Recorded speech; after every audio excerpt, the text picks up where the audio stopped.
All right. Yes, you see me quite a few times. Hopefully this is almost the last you see of me for this week.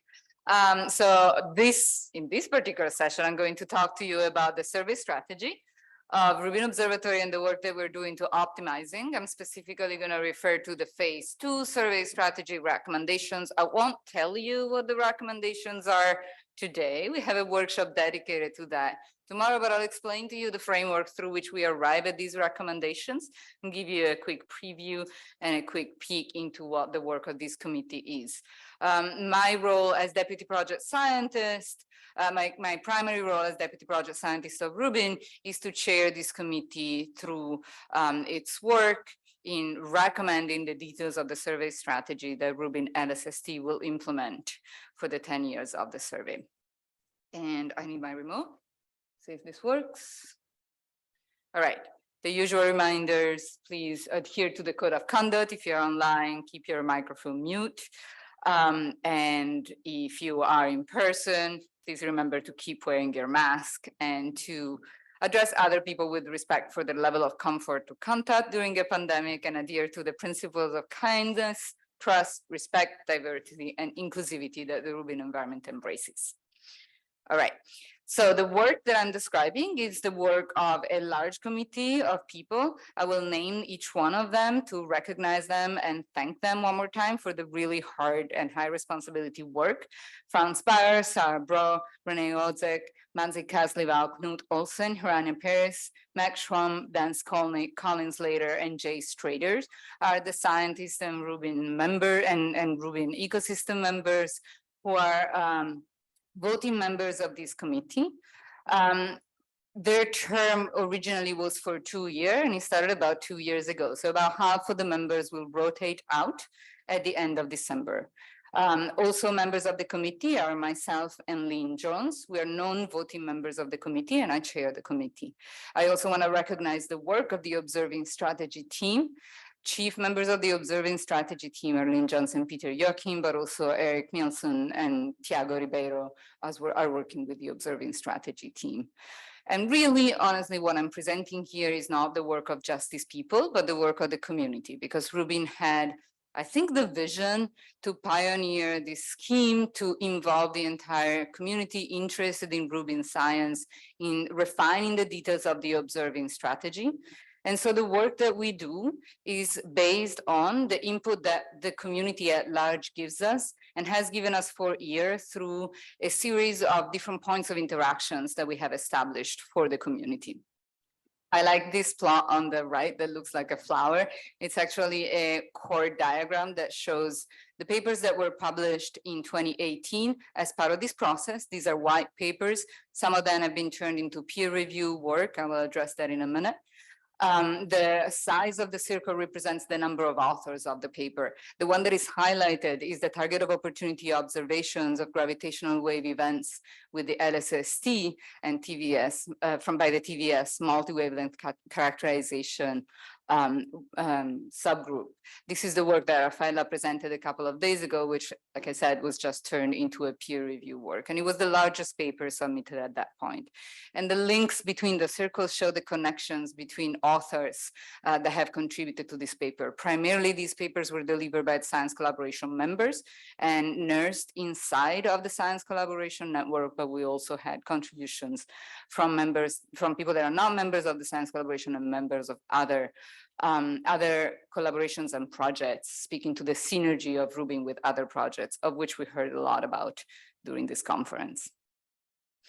The work of engaging the community in the survey strategy design required a fair amount of foresight, a fair amount of work from Rubin Observatory.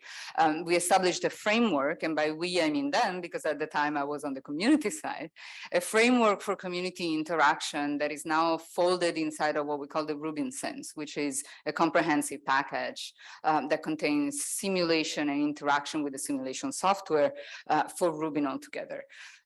This is an open source, open access package. So to enable the community to interact with the observatory made the software that is used to simulate survey strategies and to plan for the survey available to everybody and accessible to everybody. And this is work that goes back many, many years. There are two elements. Ooh, can I press play on this platform? No. Can you, grazie. There are two main pieces of these simulation ecosystem that you will interact with if you want to contribute to the survey strategy design. It's the OpSim. This is the software to which the observatory submits requirements for the observations, and the scheduler interacts with this software and simulates observation pointings and extract the properties of the pointings, such as seeing, atmospheric transparency, and therefore depth of the images. On the other side, we have the MAF, the metric analysis framework, which is the piece that you really use if you want to contribute to the work of interacting with the SCOC and helping us design the survey strategy. This is an API that allows you to essentially build metrics for your science cases of which you're an expert, and see the performance of different simulations for each of for the science cases that you're interested in. The Survey Cadence Optimization Committee then can look at your science cases, can receive your input through your direct feedback, but also look at the metrics that you've built and the code that you wrote, run it against OpSims or simulations of the survey, and see the performance of different science cases. So a lot of the time the committee has spent looking at heat maps like this or equivalent bar charts or line plots that show, given a simulation, what is the performance of a science case, and if you change the simulation, how does the performance change? In the future slides, I will show you a few of these maps, and so for context, blue means the simulation has improved as compared to a specific simulation which we use as reference. I'll show you these slides in detail, so it doesn't matter which one it was at this point. Red means there is a loss of performance. Of course, the survey strategy at a very high level has already been decided. It's framed by the 4 scientific goals of Rubin that Rubin has committed to pursue: the study of dark energy and dark matter, exploring the transient universe, studying the Milky Way through resolved stellar population, and cataloging the solar system. That sets the framework for an area survey of about 18,000 square degrees, survey with 800 to 150 images, median number over 10 years in 6 filters with a couple of images per night and a repeat at a few days. But the details of this really can make or break a science case, as I'm sure you all appreciate. The details of how often we go back to a field might really make or break a science case that depends on exploring a specific time scale for variability. And the details of how deeply we go to individual fields, how homogeneous the survey is in the deep stacks may make or break those surface brightness cases, for example. So what we're working here is defining the details within this framework, defining the details. What is really the median number of observations? What is really the time gap between observations and things like that? A little bit more about the operation simulator. I just want to show you these beautiful visualizations that Lynn Jones makes to just give you a better sense of what it is that we're actually simulating. So each image in the 10-year of the survey is simulated in each one of the OpSim simulations. We simulate what filter the image is taken with, the pointing of the image. We sometimes vary things like the exposure time that the image takes.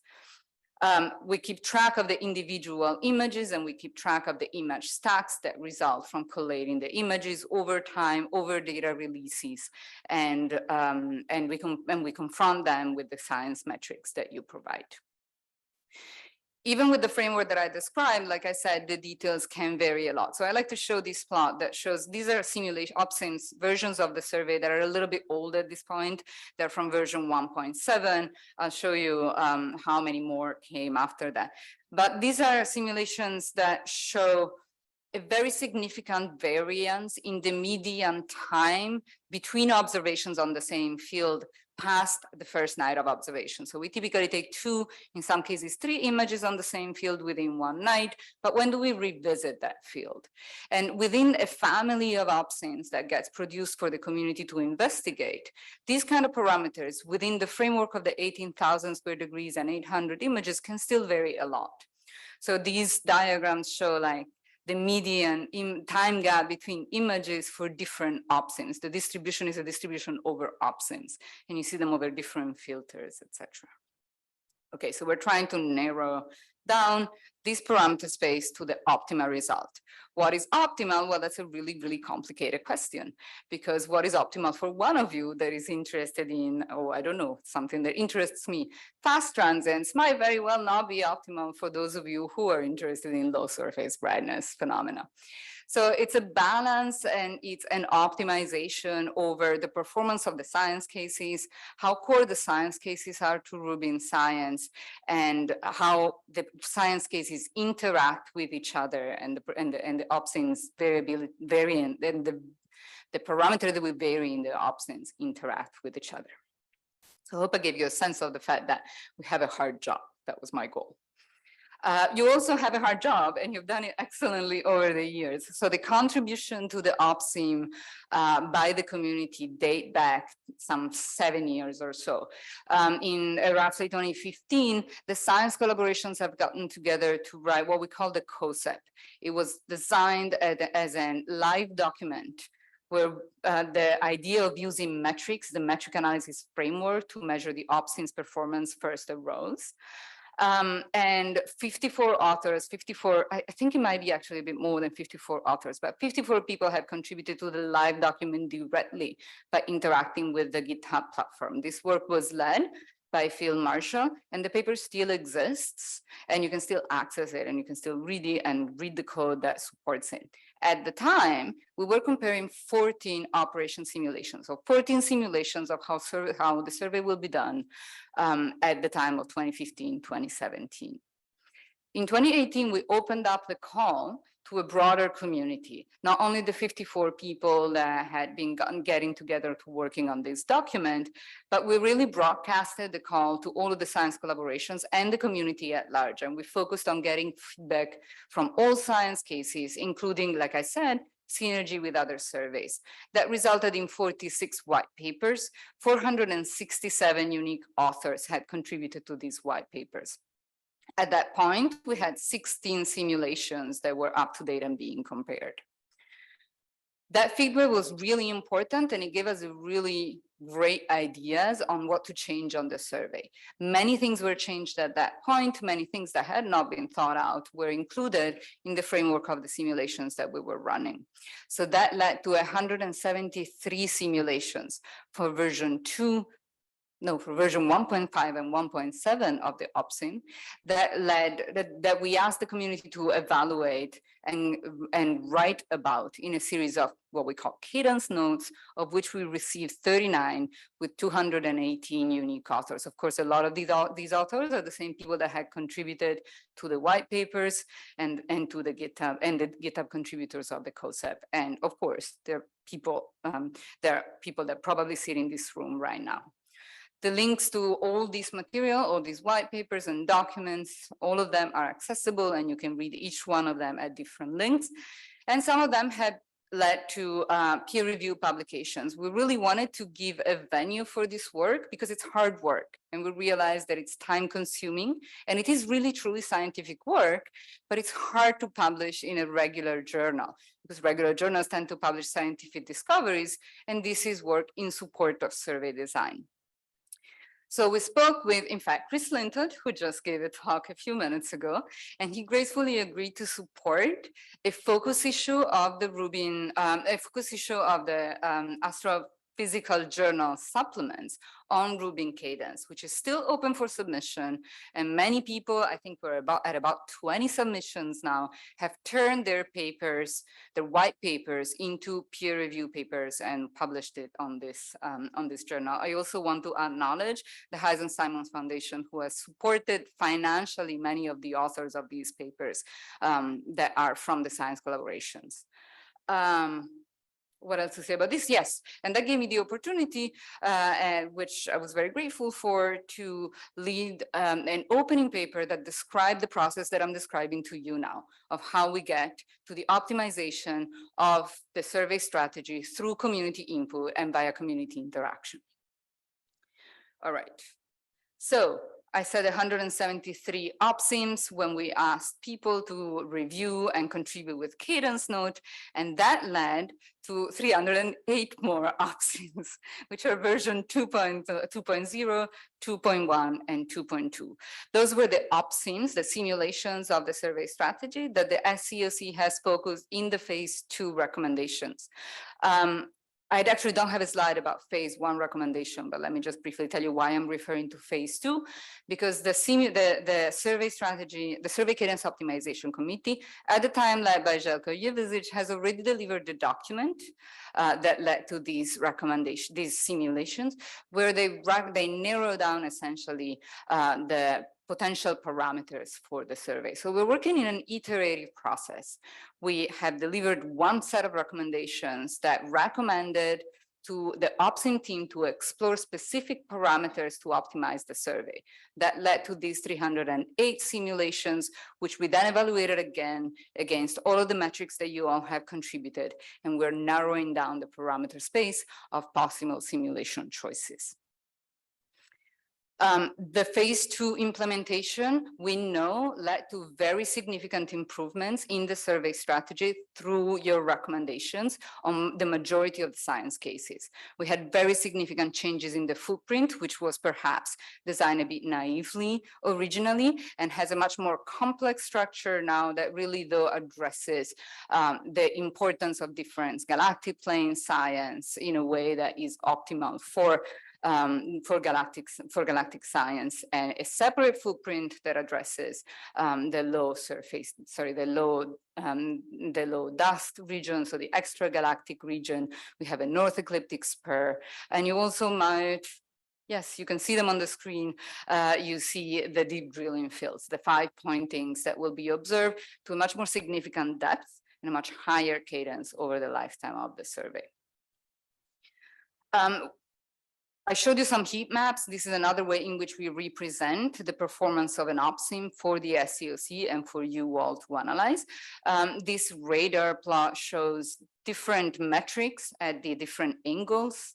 So you see, for example, at the very top is, actually I don't remember what that is, but like right next to the very top, there is a parallax metric, a metric that measures the performance on parallax.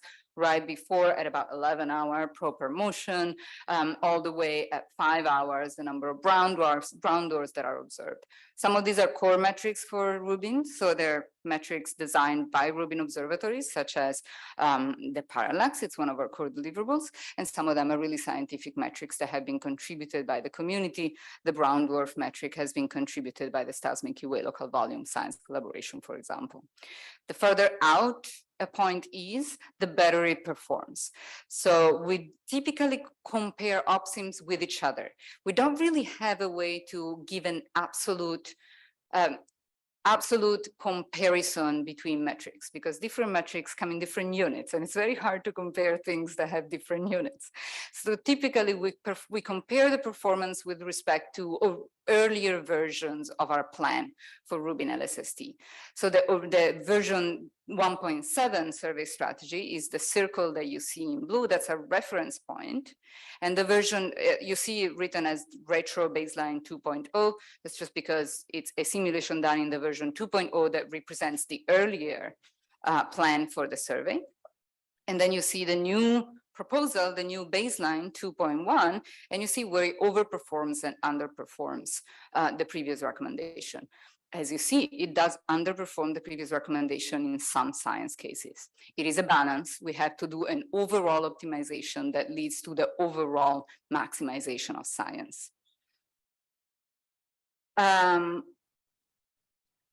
We made a decision in 2022 at the very beginning, just I think maybe the second or third meeting where I was in the leadership of this committee, that we were not going to ask for an official recommendation in the form of a white paper or cadence note this time around. We did that because we acknowledged that the community was burnt out and that they had been working on this for a very long time. We possibly underestimated the resilience of you all and of this community, because we did receive reports, which we're extremely grateful for, that helped us tremendously working through these 308 simulations. We also received your feedback if you were not in the position to write a report as a science collaboration or as a group. We received your feedback through liaisons, the science collaboration, the Survey Cadence Optimization Committee members serves as liaison, and each science collaboration has a specific point of contact with the committee. And that point of contact is designed to ensure that bi-directional exchange of information and that that particular science collaboration is aware of what we're doing and supported in delivering their impressions and their recommendations. These are the reports that we received over time. They came because we didn't ask for a specific report, so we didn't put a deadline on it. They came on a rolling basis, which slightly complicated, of course, our operation as a committee. The earliest one came, I believe, in March of 2022, and we received one just a couple of, maybe a month ago, from another one from the desk that is not even listed here. We continue to review this work, and we continue to incorporate and evaluate your recommendations and your impressions about our work. And breaking news, we do have not quite version 3.0 of the simulations. We have version 2.99 of the simulations. Let me explain that. So we thought at this point, our aspiration was to deliver a single simulation that would truly represent our current recommendation. That could be the recommendation that, pending a re-evaluation based on the characteristics of the system as built, so pending essentially on the outcome of commissioning, will be the one that would take us through the first year of observations and would be our starting point for LSST. We're not quite there yet. There are a few parameters that we haven't fully finalized our recommendation, and we're still trying to better understand what is the optimal choice for those. But it's quite a few parameters, but nonetheless, we have reduced the possible parameter space by about a factor of 100. And that's 5 magnitudes. So that's a pretty good job, I think. So we call it 2.99 to emphasize this is not a final recommendation. We're still working with the community. We're still improving this recommendation and refining it. We still have a few parameters that we are absolutely working on and we're open to change. Others are more or less settled, pending some finite details. And we are working next year with new members of the SEOC. About half of the members will rotate out, a half will stay, so we'll have continuity. Don't worry about that. But we'll work with the early science team, as Leanne mentioned yesterday or 2 days ago, I don't remember at this point. We will work with them closely to really decide what should the strategy be in year 1, based on the outcome of commissioning, the outcome of science verification, and what we want to do about the delivery of alerts early on. So I'm not going to describe these recommendations really, because you can find the information on the community post that Lynn graciously posted just 3 days ago. You can find not only the description of the 4 simulations, but you can find the database simulations themselves and visualizations and notebooks that can guide you and help you evaluating the performance of the simulations. Or, like I said, you can download, and we are downloading on the official servers where we run the math and the ops in, like Data Lab and the link hub. We're downloading the 4 simulations for you to evaluate. Let me give you a clearer outline of past and future milestones of this committee since the end of 2021, so roughly since or at the time of the release of phase 1 recommendation.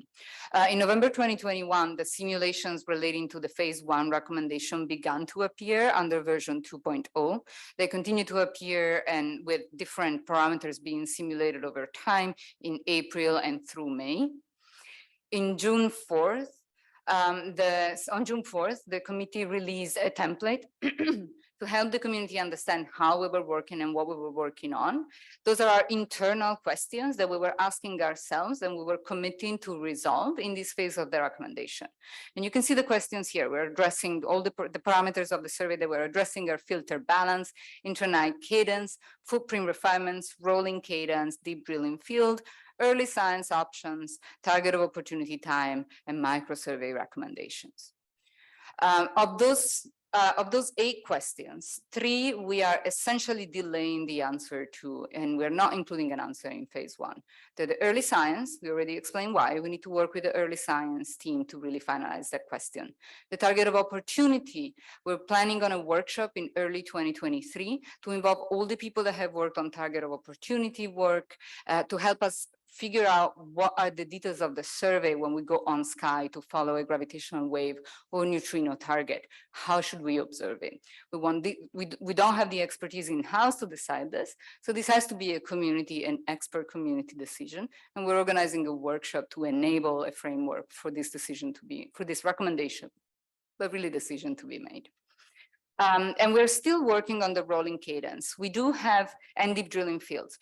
We do have recommendations on the rolling cadence and deep drilling fields, but they're narrowed down less than the other parameters, and they do impact each other in various ways. So we're still working with the community, and which is you all, and among ourselves to really refine those parameters. For the rest, we are in a fairly, we're at a fairly stable recommendation. At the PCW, we presented these recommendations. I didn't put the link here, but there's an excellent talk by Lynn, who did a really great job at explaining all of the details of each one of these recommendations. And it's on the PCW webpage, and you can go and view it if you have missed it. And this is where we are right now, just about a week before our November 2nd and 3rd workshop. That is next week. Mark your calendars. There's a link in one of the next slides to see where you can sign up to participate. We released the 4 simulations that I refer to as version 2.99. The agenda of the workshop is very simple. It's a 2-day workshop. We'll have sessions in which we will present to you the recommendation, and we will explain to you why we arrived at this specific recommendation. We also are going to leave some open time for you to discuss within your community with our help, the help of the liaisons, which will be at the workshop, discuss with them the simulations that we have presented and how they work for your science. And they can help you and guide you through why they look a certain way, which might not be exactly what you wanted, and why we landed on that recommendation instead of exactly embracing your desired simulations. And then on the 2nd day, we'll reconvene. We'll talk about what the SCLC will do in the future, in the following year, and we'll hear your impressions about our simulations. We're still committing to release a report in December. So we will release the phase 2 recommendation report, which will be a write-up that will describe what we're going to tell you about these simulations in November, and any further refinement that we can achieve with your help between now and December. But the time is short, so likely it will be mostly containing the description of what we have released in these 4 simulations. I just want to give you a flavor of the simulations, and then I'll stop. I didn't keep track of time, but I'm doing okay. So one small apology. For this plot, you're going from right to left chronologically. For the next plot, you're going to go left to right. Sorry, I didn't have time to remake these plots. So in this plot, you see the old footprint no rolling. That would be version 1.7, or the rendition in version 2.2 of what we were thinking in version 1.7. Again, that's circa 2019. On the left, you see new footprints. We implemented in the baseline for version 2.x simulations, we implemented rolling. We implemented a different footprint. We implemented rolling, a different footprint, and some adjustment to incorporate seeing feedback from the images. So you can see with the science cases that improve and the science cases that suffer from our choices. The science cases roll vertically in the plot. The options run horizontally in the plot. And we typically, this is a small subset of science metrics. We have hundreds. We review hundreds of contributions. Tens of SRD. The SRD is the system requirement document. So these are the internal metrics of Rubin, and hundreds of metrics that you all have contributed. Typically, we split them by sort of science topic, broadly speaking, science collaboration. So you see these groups appearing, and they sometimes work together. They sometimes work less well together. And this is a sneak peek preview on version 2.99. So like I said, we have 4 simulations. So this goes from left to right. The baseline 2.2 that you see here, baseline 2.1 that you see here, baseline 2.2 that you see here are the first 3 plots here. And then you have the new simulations, the last 4 columns. Some science cases have suffered, some science cases have improved. Overall, we think it's an improvement. We think we may be able to still improve marginally the science cases that are suffering from the overall design. And we look forward to talking to you about it. And that is my last slide. I have some words if you want to review these slides, but again, this is taken verbatim from the community post that Lynn posted 3 days ago. You have some links, the link to the database if you want to run your own maths, the link to a notebook that Lynn graciously already prepared where your math might already be, and you can already see the performance with your own eyes by yourself, or you can use that as a guidance to build a notebook that incorporates more science cases. And we have a workshop next week where I really truly hope to see you all. And this is how you sign up for the workshop. And this is my thank you slide.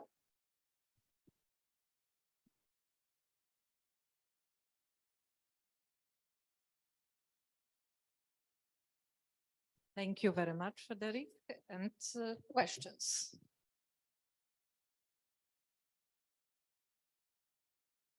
Thank you very much, Federica. You said that soon we will have a final decision for the cadence to apply for year 1. Does this mean that the process of producing simulations and calling for feedback from the community will go on also when the survey has started? Yes.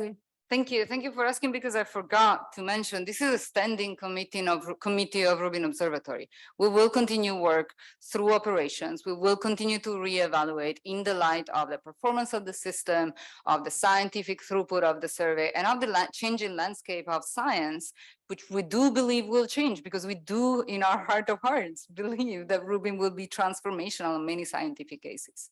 So we recognize that this plan has to remain dynamic, and it has to be continuously incorporating the feedback from the community. Whether or not that will primarily be through maths, at this stage, I'm not ready to say, but we do encourage you to continue working, learning, using the math framework. We don't have the person power to really incorporate maths continuously on a rolling basis. So please don't take that as like, oh, I should go home, write 7 maths and ask the survey strategy team to run them all and update their plans based on that. In many stages of this work, we prefer to just get your feedback than getting a new math. But we do encourage you to survey the simulations with the math and continue to give us our feedback continuously. Hi, I'm Simona May. I'm from APC and 2P3 Friends. And thank you very much. This is a huge amount of work. I have a very simple question. Yeah. And we are speaking about synergy between Euclid and Rubin, right? And I'm wondering, will you consider a priority on the Euclid Deep Field South at this point, or that will be a decision that will be postponed after them? So the Survey Cadence Optimization Committee has actually endorsed the selection of the Euclid field as the 5th field, conditionally upon the Euclid and Rubin community continue working together and really helping us understand what data products would enhance the synergy and whether those data products would actually be made and take advantage of the selection of the field. But this is our recommendation. And we even made a recommendation about how to cover it. So it is a priority. We don't have a single priority. We have a suite of priorities, and that's one of them. I have just, thank you very much for the talk. I have just a curiosity. You mentioned the early science with LSST, and it is clear that there are a number of cherries on top of the cake that we would like to eat at the very beginning. But this requires a bit more attention concerning the cadence for the identification of a huge number of variable stars and stellar tracers at the very beginning. Is this something that we can think about, or we should wait it is one of the priority among several priorities, right? So you're right. It has the first year of the survey has a lot of complexity. The first 6 months of the survey, the first year of the survey has a lot of complexity. The first 6 months have a tremendous amount of complexity because we base our data release, our first catalog, on the first 6 months. So that really has to be a collaborative process of the SCOC that interacts with the community and the Rubin team on early science. And yes, understanding, stellar sources is pivotal to the success of the tenure of the survey, and it is one of the priorities. There are other priorities that are that need to be optimized jointly. More questions? The bells are ringing, so perhaps that's a sign. Yes. Okay, Thanks, so everybody. thanks.